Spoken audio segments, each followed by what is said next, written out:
ਸਤਿ ਸ਼੍ਰੀ ਅਕਾਲ ਜੀ। ਮੈਂ ਅਧਿਆਪਕ ਤੁਹਾਡਾ ਸਵਾਗਤ ਕਰਦਾ ਹਾਂ ਮੇਰੇ ਇਸ YouTube ਚੈਨਲ 'ਤੇ। ਅੱਜ ਅਸੀਂ ਕਰਨ ਜਾ ਰਹੇ ਹਾਂ chapter 3 limit and continuity. Calculus ਅਸੀਂ ਸਟਾਰਟ ਕਰ ਦਿੱਤਾ ਹੈ। ਇਸ ਦੇ ਲੈਕਚਰ 1 ਦੇ ਵਿੱਚ ਅਸੀਂ ਪੜ੍ਹਾਂਗੇ basic introduction about limit. Limit ਦੇ ਬਾਰੇ ਪੜ੍ਹਾਂਗੇ ਵੀ ਲਿਮਿਟ ਕਿਵੇਂ ਕਿਹਨੂੰ ਕਹਿੰਦੇ ਨੇ, ਕਿਸ ਤਰ੍ਹਾਂ ਅਸੀਂ ਫਾਈਂਡ ਆਊਟ ਕਰਾਂਗੇ, ਹੈ ਨਾ। MCQs ਕਿਸ ਤਰ੍ਹਾਂ ਸੋਲਵ ਆਊਟ ਕਰਾਂਗੇ।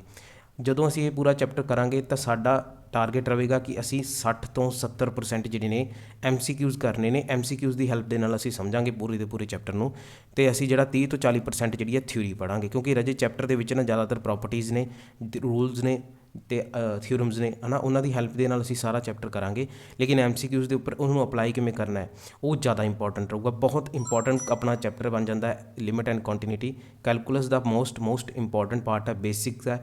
ਇਸ ਤੋਂ ਬਾਅਦ ਫਿਰ ਜਿਹੜੇ ਚੈਪਟਰਸ ਆਉਣਗੇ ਉਹ ਇਹਦੇ ਨਾਲ ਹੀ ਜਿਹੜੇ ਆਪਾਂ ਨੂੰ ਚੰਗੀ ਤਰ੍ਹਾਂ ਸਮਝ ਆ ਪਾਉਣਗੇ। ਗੱਲ ਕਰੀਏ ਸਭ ਤੋਂ ਪਹਿਲਾਂ ਸਾਡੇ ਕੋਲ ਇਸ ਤਰ੍ਹਾਂ ਦੇਖਣ ਨੂੰ ਮਿਲਦਾ ਹੈ ਕਿ ਲਿਮਿਟ x ਅਪਰੋਚਿਸ ਟੂ a ਜਾਂ ਫਿਰ x ਐਰੋ a ਕਹਿ ਸਕਦੇ ਹਾਂ।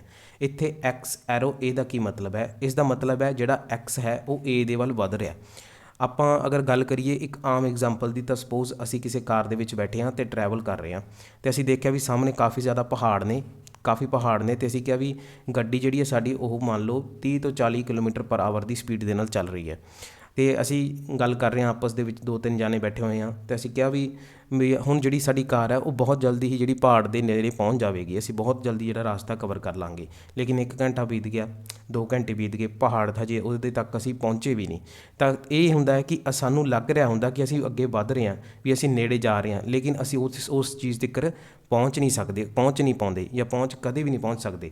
ਉਹੀ ਜਿਹੜੀ ਕਹਾਣੀ ਹੈ ਰਜੇ ਉਹ x ਐਰੋ a ਦੀ ਹੈ, x ਅਪਰੋਚਿਸ ਟੂ a ਦੀ ਹੈ, ਕਿ x ਜਿਹੜਾ ਹੈ ਉਹ a ਦੇ ਵੱਲ ਵੱਧ ਰਿਹਾ ਹੈ। x ਦੀ ਵੈਲਿਊ ਜਿਹੜੀ ਹੈ a ਦੇ ਵੱਲ ਵੱਧ ਰਹੀ ਹੈ, ਲੇਕਿਨ ਉਹ ਕਦੇ ਵੀ a ਤੱਕ ਪਹੁੰਚ ਨਹੀਂ ਪਾਉਂਦਾ, a ਦੇ ਬਰਾਬਰ ਕਦੇ ਵੀ ਨਹੀਂ ਹੁੰਦਾ। ਇੱਥੇ ਜਦੋਂ ਅਸੀਂ x ਐਰੋ a ਲਿਖਦੇ ਹਾਂ, ਇਸ ਦਾ ਇਹ ਮਤਲਬ ਨਹੀਂ ਹੁੰਦਾ ਵੀ x ਜਿਹੜਾ a ਦੇ ਬਰਾਬਰ ਹੈ। ਇੱਥੇ ਹੁੰਦਾ ਹੈ ਵੀ x a ਦੇ ਬਰਾਬਰ ਕਦੇ ਵੀ ਨਹੀਂ ਹੋ ਸਕਦਾ, ਪਰ x a ਵੱਲ ਵੱਧ ਰਿਹਾ। ਹੁਣ ਰਜੇ ਜਦੋਂ ਆਪਾਂ ਕਿਸੇ ਵੀ ਚੀਜ਼ ਵੱਲ ਵੱਧ ਰਹੇ ਹਾਂ ਤਾਂ ਉਸਨੂੰ ਘੇਰਾ ਪਾਉਂਦੇ ਹਾਂ। ਜਦੋਂ ਮੰਨ ਲਓ ਇਹ ਸਾਡੇ ਕੋਲ ਸਟਰੇਟ ਲਾਈਨ ਹੈ, ਅਸੀਂ a ਨੂੰ ਘੇਰਾ ਪਾਉਣਾ, ਅਸੀਂ a ਵੱਲ ਵਧਣਾ ਹੈ, ਤਾਂ ਅਸੀਂ ਕੀ ਕਰਾਂਗੇ? ਜਾਂ ਤਾਂ ਉਹਨੂੰ ਲੈਫਟ ਹੈਂਡ ਸਾਈਡ ਤੋਂ ਉਹਦੇ ਵੱਲ ਅਪਰੋਚ ਕਰਾਂਗੇ, ਉਹਦੇ ਵੱਲ ਵਧਾਂਗੇ, ਜਾਂ ਫਿਰ ਆਪਾਂ ਕੀ ਕਰਾਂਗੇ? ਰਾਈਟ ਹੈਂਡ ਸਾਈਡ ਤੋਂ a ਦੇ ਵੱਲ ਅਪਰੋਚ ਕਰਾਂਗੇ, ਉਹਦੇ ਵੱਲ ਵਧਾਂਗੇ। ਜਦੋਂ ਅਸੀਂ ਲੈਫਟ ਹੈਂਡ ਸਾਈਡ ਤੋਂ ਵੱਧਦੇ ਹਾਂ, LHL ਲੈਫਟ ਹੈਂਡ ਲਿਮਿਟ, ਉਹਨੂੰ ਅਸੀਂ LHL ਬੋਲਦੇ ਹਾਂ, ਲੈਫਟ ਹੈਂਡ ਲਿਮਿਟ ਬੋਲਦੇ ਹਾਂ। ਜਦੋਂ ਅਸੀਂ RHL ਦੀ ਗੱਲ ਕਰੀਏ, ਉਹ ਅਸੀਂ ਰਾਈਟ ਹੈਂਡ ਸਾਈਡ ਤੋਂ ਵੱਧਦੇ ਹਾਂ a ਵੱਲ, ਉਸ ਨੂੰ ਅਸੀਂ ਰਾਈਟ ਹੈਂਡ ਲਿਮਿਟ ਦੇ ਨਾਲ ਰਿਪਰਜੈਂਟ ਕਰਦੇ ਹਾਂ। ਜਦੋਂ x ਜਿਹੜਾ ਹੈ a ਦੇ ਵੱਲ ਵੱਧ ਰਿਹਾ ਲੈਫਟ ਹੈਂਡ ਸਾਈਡ ਤੋਂ ਰਜੇ, ਤਾਂ ਉੱਥੇ x ਅਪਰੋਚਿਸ ਟੂ a ਨੈਗੇਟਿਵ ਲਿਖਦੇ ਹਾਂ। a ਨੈਗੇਟਿਵ ਦਾ ਜਿਹੜਾ ਮਤਲਬ ਹੁੰਦਾ ਬਸ ਇਹੀ ਮਤਲਬ ਹੁੰਦਾ ਹੈ ਵੀ ਜਿਹੜਾ x ਹੈ ਉਹ a ਵੱਲ ਲੈਫਟ ਹੈਂਡ ਸਾਈਡ ਤੋਂ ਆ ਰਿਹਾ। ਜਦੋਂ ਅਸੀਂ ਲਿਖਦੇ ਹਾਂ x ਐਰੋ a ਪੋਜ਼ੀਟਿਵ, ਉਸ ਦਾ ਮਤਲਬ ਹੁੰਦਾ ਵੀ x ਜਿਹੜਾ ਹੈ ਉਹ a ਦੇ ਵੱਲ ਵੱਧ ਰਿਹਾ, ਲੇਕਿਨ ਰਾਈਟ ਹੈਂਡ ਸਾਈਡ ਤੋਂ। ਤਾਂ ਪਲੱਸ ਅਤੇ ਮਾਈਨਸ ਦਾ ਹੋਰ ਕੋਈ ਮਤਲਬ ਨਹੀਂ ਹੈ, ਇੱਕ ਇਹੀ ਮਤਲਬ ਹੈ ਵੀ ਸਾਨੂੰ ਉਹਦਾ ਐਜ਼ ਅ ਸਿੰਬਲ ਯੂਜ਼ ਕੀਤਾ ਜਾਂਦਾ, ਇਹ ਪਤਾ ਲੱਗ ਜਾਂਦਾ ਵੀ x ਜਿਹੜਾ ਉਹ a ਨੂੰ ਕਿਹੜੀ ਸਾਈਡ ਤੋਂ ਅਪਰੋਚ ਕਰ ਰਿਹਾ। ਉਸ ਤੋਂ ਬਾਅਦ ਅਸੀਂ ਗੱਲ ਕਰ ਰਹੇ ਸੀ ਕਿ x ਜਿਹੜਾ ਹੈ ਉਹ a ਦੇ ਬਰਾਬਰ ਕਦੇ ਵੀ ਨਹੀਂ ਹੋ ਸਕਦਾ। ਹੁਣ ਜਦੋਂ ਕੋਈ ਵੀ ਚੀਜ਼ ਕਿਸੇ ਦੂਸਰੀ ਵੈਲਿਊ ਦੇ ਬਰਾਬਰ ਨਹੀਂ ਹੋ ਸਕਦੀ ਤਾਂ ਉੱਥੇ 2 ਮਤਲਬ ਨਿਕਲਦੇ ਨੇ। ਪਹਿਲਾ ਮਤਲਬ ਇਹ ਆ ਵੀ ਜਾਂ ਤਾਂ x ਜਿਹੜਾ ਹੈ ਉਹ ਕੀ ਹੋਵੇਗਾ? a ਦੇ ਨਾਲੋਂ ਕੀ ਹੋਵੇਗਾ? ਗ੍ਰੇਟਰ ਹੋਵੇਗਾ, ਜਾਂ ਫਿਰ x ਕੀ a ਦੇ ਨਾਲੋਂ ਕੀ ਹੋਵੇਗਾ? ਛੋਟਾ ਹੋਵੇਗਾ। ਅਗਰ x ਜਿਹੜਾ ਹੈ ਉਹ ਗ੍ਰੇਟਰ ਹੋਵੇਗਾ a ਦੇ ਨਾਲੋਂ, ਕਹਿਣ ਦਾ ਮਤਲਬ x ਦੀ ਜਿਹੜੀ ਵੈਲਿਊ ਹੈ ਉਹ a ਦੇ ਨਾਲੋਂ ਜ਼ਿਆਦਾ ਹੋਵੇਗੀ। ਇੱਥੇ ਐਗਜ਼ਾਮਪਲ ਦੇ ਨਾਲ ਸਮਝਦੇ ਹਾਂ। ਸਪੋਜ਼ ਜਿਹੜੀ a ਦੀ ਵੈਲਿਊ ਰਜੇ ਇੱਥੇ 2 ਹੈ, ਅਤੇ ਆਪਾਂ ਕਹੀਏ ਵੀ x ਜਿਹੜਾ ਹੈ ਉਹ a ਤੋਂ ਵੱਡਾ ਹੈ, ਕਹਿ ਦਈਏ ਆਪਾਂ ਉਹਦੀ ਵੈਲਿਊ 4 ਹੈ। ਲੈਟ ਸਪੋਜ਼ ਹੈ ਨਾ, ਇਸ ਕੇਸ ਦੇ ਵਿੱਚ ਅਸੀਂ ਕਿਹਾ ਵੀ x ਦੀ ਵੈਲਿਊ ਜਿਹੜੀ 4 ਹੈ ਅਤੇ a ਦੀ ਵੈਲਿਊ 2 ਹੈ। ਹੁਣ x ਜਿਹੜਾ ਹੈ 4 ਜਿਹੜਾ ਹੈ 2 ਵੱਲ ਵੱਧ ਰਿਹਾ। ਅਗਰ 4 ਨੇ 2 ਤੱਕ ਪਹੁੰਚਣਾ ਰਜੇ ਤਾਂ ਉਹਨੂੰ ਕੀ ਕਰਨਾ ਪੈਣਾ? ਵੈਲਿਊ ਨੂੰ ਘਟਾਉਂਦੇ ਜਾਣਾ ਪੈਣਾ। ਅਗਰ ਆਪਾਂ ਰਾਈਟ ਹੈਂਡ ਸਾਈਡ ਤੋਂ ਵੱਧਦੇ ਹਾਂ ਤਾਂ ਆਪਾਂ ਦੇਖਿਆ ਵੀ x ਦੀ ਜਿਹੜੀ ਵੈਲਿਊ ਆ ਉਹ ਘਟਦੀ ਜਾਊਗੀ ਅਤੇ a ਦੇ ਵੱਲ ਉਹ ਕੀ ਕਰੀ ਜਾਊਗਾ? ਅਪਰੋਚ ਕਰੀ ਜਾਊਗਾ। ਤਾਂ ਇਸ ਕੇਸ ਦੇ ਵਿੱਚ ਆਪਾਂ ਕਹਾਂਗੇ ਵੀ x ਜਿਹੜਾ ਹੈ ਜਦੋਂ ਵੱਡਾ ਹੁੰਦਾ ਹੈ a ਦੇ ਨਾਲੋਂ ਤਾਂ ਉਹ ਆਪਾਂ ਨੂੰ ਰਾਈਟ ਹੈਂਡ ਸਾਈਡ ਤੋਂ ਅਪਰੋਚ ਕਰਦਾ ਹੈ। ਅਗਰ ਗੱਲ ਕਰੀਏ x ਛੋਟਾ ਹੈ a ਤੋਂ, ਹੈ ਨਾ, x ਦੀ ਵੈਲਿਊ ਛੋਟੀ ਹੈ। ਸਪੋਜ਼ ਅਸੀਂ x ਦੀ ਵੈਲਿਊ ਇੱਥੇ ਸਪੋਜ਼ ਕਰ ਲੈਂਦੇ ਰਜੇ 1।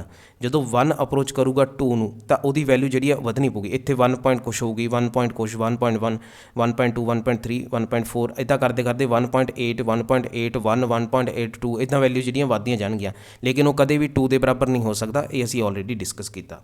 ਹੁਣ ਅਗਰ ਗੱਲ ਕਰੀਏ ਲਿਮਿਟ ਦਾ ਮਤਲਬ ਕੀ ਹੁੰਦਾ ਹੈ, ਕਿ what is the meaning of limit, ਇਹ ਤਾਂ ਅਸੀਂ ਗੱਲ ਕੀਤੀ ਸੀ ਐਰੋ ਦੀ, ਕਿ x ਜਿਹੜਾ ਹੈ a ਨੂੰ ਅਪਰੋਚ ਕਰ ਰਿਹਾ, ਲੇਕਿਨ x ਕਦੇ ਵੀ a ਦੇ ਬਰਾਬਰ ਨਹੀਂ ਹੋ ਸਕਦਾ। ਹੁਣ ਅਗਰ ਗੱਲ ਕਰੀਏ ਲਿਮਿਟ ਦੇ ਮੀਨਿੰਗ ਦੀ, ਤਾਂ ਲਿਮਿਟ ਦਾ ਮੀਨਿੰਗ ਕੀ ਹੁੰਦਾ ਹੈ?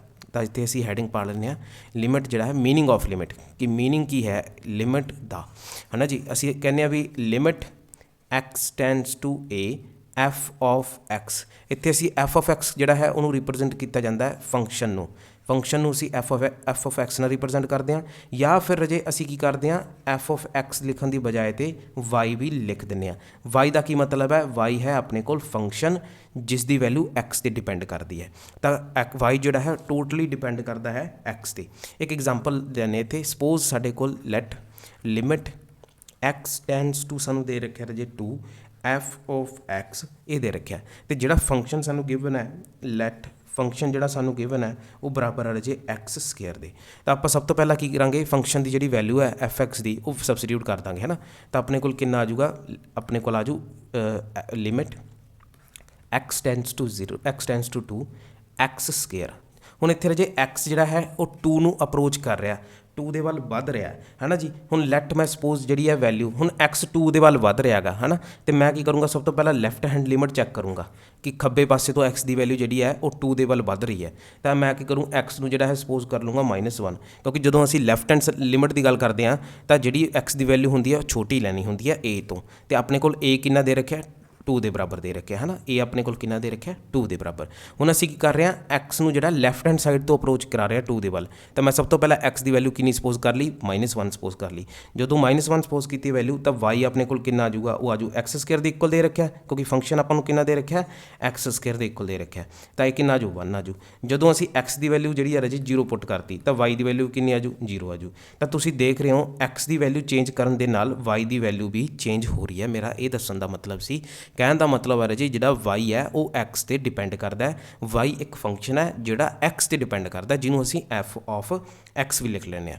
ਤਾਂ ਇੱਥੋਂ ਬਾਅਦ ਜਿਹੜਾ ਹੈ ਸਾਡਾ ਲਿਮਿਟ ਦਾ ਕੰਸੈਪਟ ਕੀ ਹੈ ਉਹਦੇ ਬਾਰੇ ਗੱਲ ਕਰ ਲੈਂਦੇ ਹਾਂ। ਮੀਨਿੰਗ ਕੀ ਹੈ ਲਿਮਿਟ ਦਾ, ਜੇ x ਚੇਂਜ ਕੀਤਾ ਸੀ, ਸਭ ਤੋਂ ਪਹਿਲਾਂ ਅਸੀਂ x ਨੂੰ ਚੇਂਜ ਕੀਤਾ ਤਾਂ ਸਾਡਾ ਫੰਕਸ਼ਨ ਵੀ ਚੇਂਜ ਹੋ ਗਿਆ f ਆਫ x, ਜਾਂ ਫਿਰ ਆਪਾਂ ਕਹਿ ਸਕਦੇ ਹਾਂ y ਵੀ ਚੇਂਜ ਹੋ ਗਿਆ। ਪਰ ਕਹਿੰਦੇ ਇੱਕ ਇਹੋ ਜਿਹਾ ਪੁਆਇੰਟ ਆਊਗਾ ਕਿ ਜੇ ਅਸੀਂ x ਨੂੰ ਚੇਂਜ ਕਰਦੇ ਜਾਵਾਂਗੇ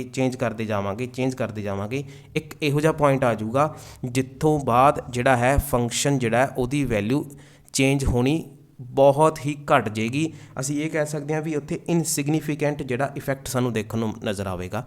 ਕਹਿਣ ਦਾ ਮਤਲਬ ਕੀ ਹੈ, ਇੱਕ ਐਗਜ਼ਾਮਪਲ ਦੇ ਨਾਲ ਸਮਝਦੇ ਹਾਂ।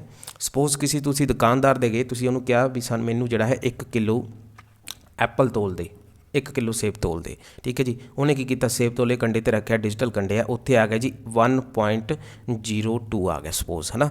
ਤਾਂ 1.02 ਆ ਗਿਆ ਜਾਂ ਫਿਰ 1.2 ਆ ਗਿਆ ਜਾਂ 1.1, ਕੁਛ ਵੀ ਆ ਜਾਂਦੀ ਵੈਲਿਊ, ਕਿਉਂਕਿ ਐਗਜ਼ੈਕਟ 1 ਕਿਲੋ ਦੇ ਸੇਬ ਤਾਂ ਬਹੁਤ ਘੱਟ ਚਾਂਸ ਹੁੰਦੇ ਵੀ ਤੋਲੇ ਜਾਣ। ਕਈ ਵਾਰ ਕੀ ਹੁੰਦਾ 0.9 ਆ ਜਾਂਦਾ, ਕਹਿਣ ਦਾ ਮਤਲਬ 900 ਗ੍ਰਾਮ ਆ ਜਾਂਦੇ ਆ, ਕਈ ਵਾਰ 1 ਕਿਲੋ 200 ਗ੍ਰਾਮ ਆ ਜਾਂਦੇ ਆ, ਤਾਂ ਵੱਧ ਹੀ ਘੱਟਦੀ ਰਹਿੰਦੀ ਹੈ ਵੈਲਿਊ।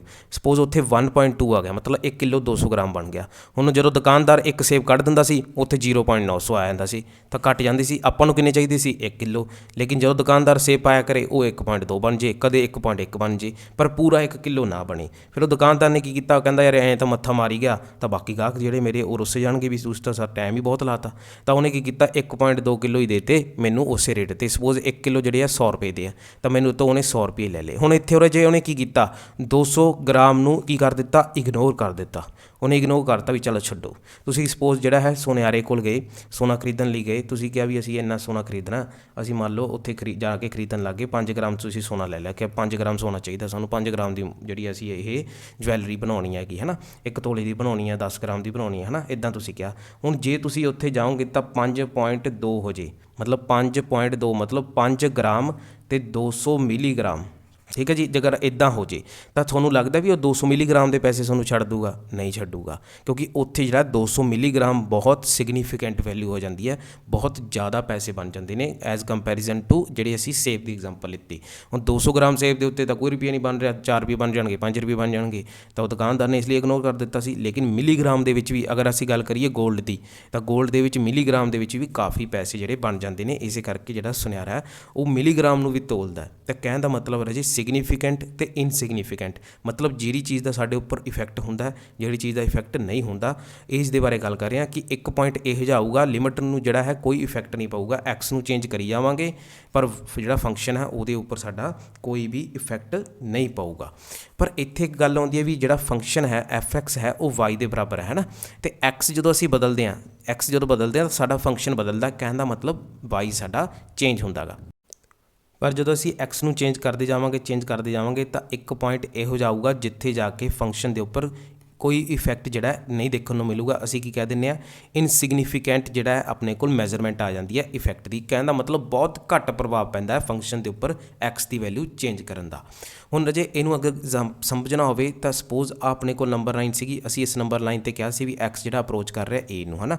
ਹੁਣ ਸਪੋਜ਼ ਜਿਹੜਾ x a ਦੇ ਵੱਲ ਵੱਧ ਰਿਹਾ ਤਾਂ ਆਪਾਂ ਲੈਫਟ ਹੈਂਡ ਸਾਈਡ ਤੋਂ a ਨੂੰ a ਵੱਲ ਵੱਧ ਰਹੇ ਹਾਂ, ਸਪੋਜ਼ ਇਹ ਲੈਫਟ ਹੈਂਡ ਸਾਈਡ ਤੋਂ a ਵੱਲ ਵੱਧ ਰਹੇ ਹਾਂ, ਲੇਕਿਨ ਕਦੇ ਵੀ a ਵੱਲ ਨਹੀਂ ਪਹੁੰਚ ਪਾਵਾਂਗੇ। ਇਹ ਅਸੀਂ ਵੱਧ ਰਹੇ ਹਾਂ ਰਾਈਟ ਹੈਂਡ ਸਾਈਡ ਤੋਂ a ਦੇ ਵੱਲ, ਜਿਹੜੀ x ਦੀ ਵੈਲਿਊ ਹੈ ਉਹ ਰਾਈਟ ਹੈਂਡ ਸਾਈਡ ਤੋਂ a ਦੇ ਵੱਲ ਵੱਧ ਰਹੀ ਹੈ, ਲੇਕਿਨ ਕਦੇ ਵੀ ਉਹ a ਤੱਕ ਨਹੀਂ ਪਹੁੰਚ ਪਾਊਗੀ, ਬਹੁਤ ਉਹਦੇ ਨੇੜੇ ਲਾਈ ਕਰੂਗੀ। ਤਾਂ ਇਹ ਜਿਹੜਾ ਪੁਆਇੰਟ ਹੋਊਗਾ ਇੱਥੇ ਅਸੀਂ ਕਹਾਂਗੇ ਲੈਫਟ ਹੈਂਡ ਲਿਮਿਟ ਜਿਹੜੀ ਹੈ ਬਰਾਬਰ ਹੈ ਸਾਡੇ ਰਾਈਟ ਹੈਂਡ ਲਿਮਿਟ ਦੀ ਵੀ। ਉਹ ਜਿਹੜੀਆਂ ਵੈਲਿਊਜ਼ ਨੇ ਲੈਫਟ ਹੈਂਡ ਸਾਈਡ ਤੋਂ ਵੀ a ਦੇ ਉਸੇ ਉਨੀ ਦੂਰੀ 'ਤੇ ਹੈ ਤੇ x ਰਾਈਟ ਹੈਂਡ ਸਾਈਡ ਤੋਂ ਵੀ ਉਨੀ ਦੂਰੀ ਤੈਅ ਕਰਕੇ ਆਈਆਂ ਨੇ, ਤਾਂ ਉੱਥੇ ਅਸੀਂ ਕਹਿੰਦੇ ਹਾਂ ਵੀ ਸਾਡੀ ਲਿਮਿਟ ਐਗਜ਼ਿਸਟ ਕਰਦੀ ਹੈ। ਤੇ ਜਦੋਂ ਲੈਫਟ ਹੈਂਡ ਲਿਮਿਟ ਬਰਾਬਰ ਹੋਵੇ ਰਾਈਟ ਹੈਂਡ ਲਿਮਿਟ ਦੇ ਤਾਂ ਸਾਡੀ ਲਿਮਿਟ ਐਗਜ਼ਿਸਟ ਕਰੇਗੀ। ਲੇਕਿਨ ਅਸੀਂ ਇਹ ਵੀ ਪੜ੍ਹਿਆ ਕਿ ਲਿਮਿਟ ਹੁੰਦੀ ਕੀ ਹੈ, ਲਿਮਿਟ ਕੀ ਹੈ ਰਾਜੇ, ਕਿ ਜਦੋਂ ਅਸੀਂ x ਦੀ ਵੈਲਿਊ ਚੇਂਜ ਕਰ ਰਹੇ ਹਾਂ, x ਅਪਰੋਚ ਕਰ ਰਿਹਾ a ਨੂੰ, ਤਾਂ ਉਹਦੇ ਨਾਲ ਫੰਕਸ਼ਨ ਦੀ ਵੈਲਿਊ ਵੀ ਚੇਂਜ ਹੁੰਦੀ ਜਾ ਰਹੀ ਹੈ, ਕਿਉਂਕਿ ਸਾਨੂੰ ਪਤਾ ਹੈ f ਆਫ x ਜਿਹੜਾ y ਦੇ ਬਰਾਬਰ ਹੈ ਤੇ x ਜਿਹੜਾ ਹੈ ਉਹ ਆਪਾਂ ਚੇਂਜ ਕਰ ਰਹੇ ਹਾਂ। x ਚੇਂਜ ਕਰ ਰਹੇ ਹਾਂ ਤਾਂ ਫੰਕਸ਼ਨ ਵੀ ਚੇਂਜ ਹੋ ਰਿਹਾ, y ਚੇਂਜ ਹੋ ਰਿਹਾ। ਲੇਕਿਨ ਇੱਕ ਇਹੋ ਜਿਹਾ ਪੁਆਇੰਟ ਆਊਗਾ ਜਿਸ ਪੁਆਇੰਟ ਤੋਂ ਬਾਅਦ ਜਿਹੜੀ ਹੈ ਫੰਕਸ਼ਨ ਦੀ ਜਾਂ ਫਿਰ y ਦੀ ਵੈਲਿਊ ਚੇਂਜ ਨਹੀਂ ਹੋਵੇਗੀ, ਉਹ ਆਪਣੇ ਕੋਲ ਕੀ ਆ ਜਾਵੇਗੀ, ਉਸ ਫੰਕਸ਼ਨ ਦੀ ਲਿਮਿਟ ਆ ਜਾਊਗੀ। ਫੋਰ ਐਗਜ਼ਾਮਪਲ ਤੁਸੀਂ ਕਿਸੇ ਟ੍ਰੇਨ 'ਚ ਬੈਠੇ ਹੋ ਤਾਂ ਨਾਲ ਤੁਹਾਡੇ ਕਾਫੀ ਬੱਚੇ ਨੇ ਤੇ ਕੋਈ ਹੋਰ ਲੋਕ ਵੀ ਬੈਠੇ ਹੋਏ ਨੇ, ਲੇਡੀਜ਼ ਜੈਂਟਸ ਸਾਰੇ, ਤਾਂ ਉਹ ਆਪਸ 'ਚ ਕਾਫੀ ਰੌਲਾ ਪਾ ਰਹੇ ਨੇ ਤੇ ਤੁਸੀਂ ਬਿਮਾਰ ਹੋ, ਤੁਹਾਨੂੰ ਬੁਖਾਰ ਹੈ, ਤਾਂ ਤੁਸੀਂ ਜਿਹੜਾ 10 ਮਿੰਟ ਟੋਲਰੇਟ ਕਰੋਗੇ, 15 ਮਿੰਟ ਸਹਿਣ ਕਰੋਗੇ, ਫਿਰ ਉਸ ਤੋਂ ਬਾਅਦ ਤੁਸੀਂ ਉਹਨਾਂ ਨੂੰ ਕਹਿ ਦੋਗੇ ਕਿ ਪਲੀਜ਼ ਵੀ ਤੁਸੀਂ ਹੌਲੀ ਬੋਲੋ ਕਿਉਂਕਿ ਮੈਂ ਬਿਮਾਰ ਹੈ, ਮੇਰੇ ਸਹਿਣ ਦੀ ਜਿਹੜੀ ਹੈ ਲਿਮਿਟ ਉਹ ਖਤਮ ਹੋ ਚੁੱਕੀ ਹੈ, ਕਿਉਂਕਿ ਮੇਰਾ ਜਿਹੜਾ ਬਹੁਤ ਸਿਰ ਫਟ ਰਿਹਾ। ਇਸ ਤੋਂ ਬਾਅਦ ਅਗਰ ਤੁਸੀਂ ਬੋਲੋਗੇ ਮੇਰੇ ਤੋਂ ਸਿਆ ਨਹੀਂ ਜਾਣਾ, ਮੇਰੇ ਤੋਂ ਬੈਠਿਆ ਨਹੀਂ ਆਉਣਾ, ਤਾਂ ਇਸੇ ਕਰਕੇ ਪਲੀਜ਼ ਤੁਸੀਂ ਸਾਰੇ ਹੌਲੀ ਬੋਲੋ। ਤਾਂ ਕਹਿਣ ਦਾ ਮਤਲਬ ਆਪਣੀ ਵੀ ਇੱਕ ਲਿਮਿਟ ਹੁੰਦੀ ਹੈ, ਆਪਣੀ ਵੀ ਇੱਕ ਸ਼ਮਤਾ ਹੁੰਦੀ ਹੈ ਕਿ ਉਸ ਤੋਂ ਬਾਅਦ ਅਸੀਂ ਜਿਹੜਾ ਹੈ ਨਹੀਂ ਬਦਲਾਂਗੇ, ਨਹੀਂ ਚੇਂਜ ਹੋਵਾਂਗੇ। ਜੇ ਹੋਵਾਂਗੇ ਵੀ ਤਾਂ ਬਹੁਤ ਥੋੜ੍ਹਾ ਹੋਵਾਂਗੇ, ਵੀ ਤੁਸੀਂ ਥੋੜ੍ਹੀ ਆਵਾਜ਼ 'ਚ ਗੱਲ ਕਰ ਲਓ ਪਰ ਜ਼ਿਆਦਾ ਉੱਪਰ ਨਾ ਬੋਲੋ, ਮੈਂ ਥੋੜ੍ਹੀ ਆਵਾਜ਼ ਸਹਿ ਲੂੰਗਾ। ਉਸੇ ਤਰ੍ਹਾਂ ਹੀ ਜਦੋਂ x ਦੀ ਵੈਲਿਊ ਚੇਂਜ ਹੋਊਗੀ ਤਾਂ y ਦੀ ਵੈਲਿਊ ਜਿਹੜੀ ਆ ਬਹੁਤ ਘੱਟ ਜੂਗੀ ਚੇਂਜ ਦਿਖਣਾ, ਇਸੇ ਕਰਕੇ ਅਸੀਂ ਬੋਲਦੇ ਹਾਂ ਕਿ ਉਹਦੀ ਲਿਮਿਟ ਆ ਗਈ। ਤਾਂ ਇਹ ਸੀ ਸਾਡੀ ਬੇਸਿਕ ਇੰਟਰੋਡਕਸ਼ਨ। ਜਿਹੜੇ MCQs ਨੇ ਅਸੀਂ ਸੈਕਿੰਡ ਲੈਕਚਰ ਤੋਂ ਸਟਾਰਟ ਕਰਾਂਗੇ। ਅਸੀਂ ਦੇਖਾਂਗੇ ਕਿ ਕਿਸ ਤਰ੍ਹਾਂ ਫਾਈਂਡ ਆਊਟ ਕਰਨਾ ਲਿਮਿਟ ਨੂੰ, ਕਿਸ ਤਰ੍ਹਾਂ ਵੈਲਿਊਜ਼ ਨੂੰ ਜਿਹੜਾ ਕੈਲਕੂਲੇਟ ਕਰਨਾ ਹੈ। ਤਾਂ ਟੋਟਲੀ ਸਾਰਾ ਜਿਹੜਾ ਕਵਰ ਕਰਾਂਗੇ ਰਾਜੇ, ਰੂਲਸ ਤੋਂ ਲੈ ਕੇ ਥਿਊਰਮਸ ਤੱਕ ਸਾਰੇ ਜੋ ਸਾਡਾ ਪੇਪਰ ਦੇ ਵਿੱਚ ਇੰਪੋਰਟੈਂਟ MCQs ਨੇ ਉਹਨਾਂ ਨੂੰ ਵੀ ਅਸੀਂ ਡਿਸਕਸ ਕਰਾਂਗੇ। ਤਾਂ ਨੈਕਸਟ ਵੀਡੀਓ ਜਿਹੜੀ ਹੋਵੇਗੀ ਟੋਟਲੀ MCQs ਬੇਸਡ ਹੋਵੇਗੀ।